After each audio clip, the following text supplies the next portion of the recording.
ভিডিওতে যে সুন্দর জায়গাটি দেখা যাচ্ছে এটা হলো একটা ক্যাসেল, এর নাম হচ্ছে কাস্তেলো দি ফেরমিয়ান। তো আমার নতুন বাসা থেকে আমি যদি উইন্ডো থেকে কিংবা ব্যালকনিতে দাঁড়াই মনে হয় এতই কাছে, হয়তো বা দৌড় দিয়ে চলে যাওয়া যাবে। বাট আমরা যখন গাড়ি দিয়ে ঘুরে ঘুরে যাচ্ছিলাম তখন কিন্তু অনেকটা পথ ঘুরে উঠতে হয়েছে।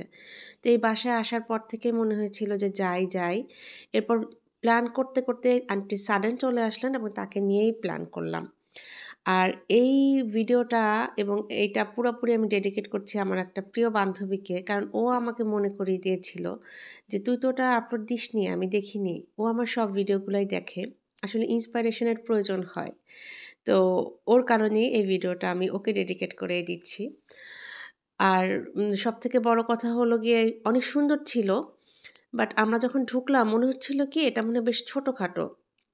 কিন্তু যখন স্টার্ট করলাম এটার ভেতরে যে এত বিশাল মিউজিয়াম, এক একটা দুর্গের মধ্যে পেঁচানো পেঁচানো সিঁড়ি এবং এক এক তলায় এক এক রকম আকর্ষণীয় জিনিসপত্র।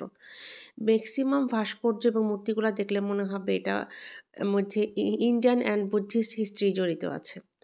তো আমরা একটু তাড়াহুড়া করছিলাম, কারণ হলো আন্টির আজকে চলে যাওয়ার কথা। তো যেহেতু এটা বাসার খুব কাছে, তো প্ল্যান করছিলাম যে আমরা ঘুরে ফিরে তারপরে চলে যাব। তো আন্টিকে যেহেতু আবার ড্রাইভ করে আবার কাজে জয়েন করতে হবে, তো তাড়াহুড়া করে শেষ করার আমাদের একটা টেন্ডেন্সি ছিল। তো একটা দুর্গ থেকে আরেকটা দুর্গে যেতে এরকম খোলা কিছু জায়গা ছিল। ওইসব জায়গায় দাঁড়ালে এত সুন্দর একটা ভিউ, পুরা বোলজানো মনে হয় দেখা যাচ্ছে। আর সেদিন ওয়েদারটাও ছিল খুব সুন্দর, না গরম না ঠান্ডা, ভীষণ ভালো লাগছিল। বাট খুব তাড়াহুড়া করে ঘোরার কারণে আমি দাঁড়িয়ে দাঁড়িয়ে যে একটু পড়বো বা হিস্ট্রি জানবো এগুলো লেখা ছিল, সব কিছু ডেসক্রাইব করা ছিল, বাট আমি আসলে পড়তে পারিনি। বাইরের সিঁড়িগুলো একটু চওড়া, বাট ভেতরের সিঁড়িগুলো কিন্তু ভীষণ প্যাঁচানো এবং সরু। ফর্চুনেটলি আমরা যেহেতু সামার ভ্যাকেশনে আসিনি, অফ সিজনে এসেছি, তাই কিন্তু একটু ফাঁকা পেয়েছি। বাট যদি সামার ভ্যাকেশনে আসতাম বা অন্য কোনো ভ্যাকেশনে, তাহলে ট্যুরিস্টের কারণে কিন্তু আমরা ওয়েট করে করে একদম ভিড় অবস্থা আসতে হতো। তো ফাঁকা ছিল দেখে আমরা ভালো করে এনজয় করেছি। এই গুহাটার মধ্যে যখন ঢুকলাম আমার ভীষণ ভালো লাগলো। গুহা কিন্তু আমার ভালোই লাগে, যদিও ছোট ছিল, তারপরও মনে হচ্ছে একদিক থেকে ঢুকলে আরেক দিক থেকে হারিয়ে যাওয়া যায়, বিষয়টা ভালো লাগে। আর এখানে দামি কিছু স্টোনস ছিল যেগুলো পর্বতমালার ভেতরে থাকে। এখানকার লাইটিংটা এত সুন্দর ছিল যে অন্ধকারে মনে হয়েছে পাথরগুলো জ্বল করছে। বাট তাড়াহুড়ার কারণে আমরা কোথাও বেশিক্ষণ কিন্তু ওয়েট করতে পারিনি। তারপরও যতটা সম্ভব হয়েছে ঘুরে ঘুরে দেখেছি। তবে বোলজানো কিন্তু একটু এক্সপেন্সিভ এবং এই মিউজিয়ামটা অনেক বেশি এক্সপেন্সিভ তুলনামূলকভাবে। এটার টিকিটের দাম নর্মালি যেরকম হয় তার থেকে ডাবল ছিল। তো এটা একটু মেনশন করে দিলাম। কিছু মিউজিয়াম আমি ঘুরেছি, বাট সে তুলনায় আমার কাছে এক্সপেন্সিভ মনে হয়েছে। আর একটা অভিজ্ঞতা হয়েছে, যে কোনো জায়গা হোক, কাছে হোক বা দূরে হোক, এখন থেকে আর এভাবে তাড়াহুড়া করে যাব না, একটু হাতে সময় নিয়েই যাব। যদিও এটাও ঠিক যে তাড়াহুড়া করে যদি সেদিন না যেতাম তাহলে কিন্তু আন্টিকে এটা দেখাতে পারতাম না। তো তাড়াহুড়া হলেও ভালোই লেগেছে যে আন্টি ভীষণ খুশি ছিলেন যে সবাই একটা সুন্দর জায়গা দেখতে পেরেছি। আর এই জায়গাটা আমাকে আন্টির বাসার কাছে চিতাদেল্লার কথা মনে করিয়ে দিয়েছে।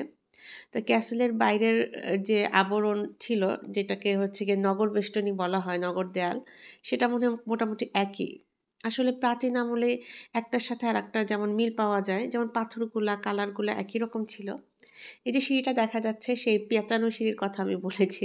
এটা দিয়ে যে আয়ান কতবার উঠেছে নেমেছে, তবে সিঁড়ি দিয়ে উঠতে উঠতে সেদিন আমাদের সবার পা ব্যথা হয়ে গিয়েছিল। মানে যখন জিনিসগুলা দেখছিলাম তখন তো ভীষণ ইন্টারেস্ট গ্রো করছিল, বাট উঠতে উঠতে তো আসলে উঠতে নামতে ভীষণ পা ব্যথা হয়েছিল। তবে এত এত সুন্দর সুন্দর জিনিস ছিল, ওগুলো তো আমি কিছুই ভিডিও করিনি।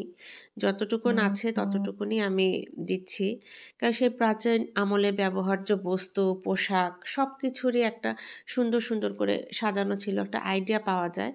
তো যতটুকুন আছে, এই যে একটু জুতা পোশাক যা দেখা যাচ্ছে সেগুলো একটু একটু করে ধারণ করলাম। বেশিরভাগই মূর্তি ছিল, মূর্তিগুলো দেখলে তো মনে হয় একেবারে এক এশিয়ান, আমরা মনে হয় ইন্ডিয়ায় চলে এসেছি। পরে দেখলাম কিছু বুদ্ধিস্টও আছে। এই সিঁড়ি দিয়ে যে কতবার আয়ান উঠেছে নেমেছে। আরও একটি সুন্দর জায়গা পরিদর্শন করতে পারলাম, আলহামদুলিল্লাহ, প্রিয় মানুষদের সাথে।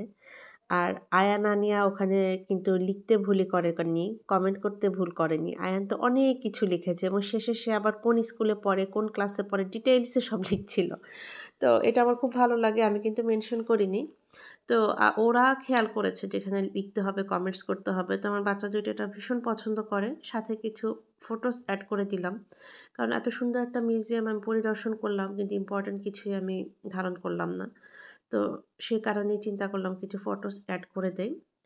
যেহেতু এটা একটা মিউজিয়াম এবং ফটোসগুলো ছাড়া কেমন যেন অপূর্ণ, অপূর্ণ লাগছিল। আলহামদুলিল্লাহ ফর এভরিথিং। হোপফুলি নেক্সট কোনো ভিডিওতে আরও যদি কোনো সুন্দর জায়গা দেখার সুযোগ হয়, তখন আবার কোনো ভিডিও নিয়ে আসব। সে পর্যন্ত আল্লাহ হাফেজ। সুস্থ থাকবেন, ভালো থাকবেন সবাই। আলহামদুলিল্লাহ ফর এভরিথিং।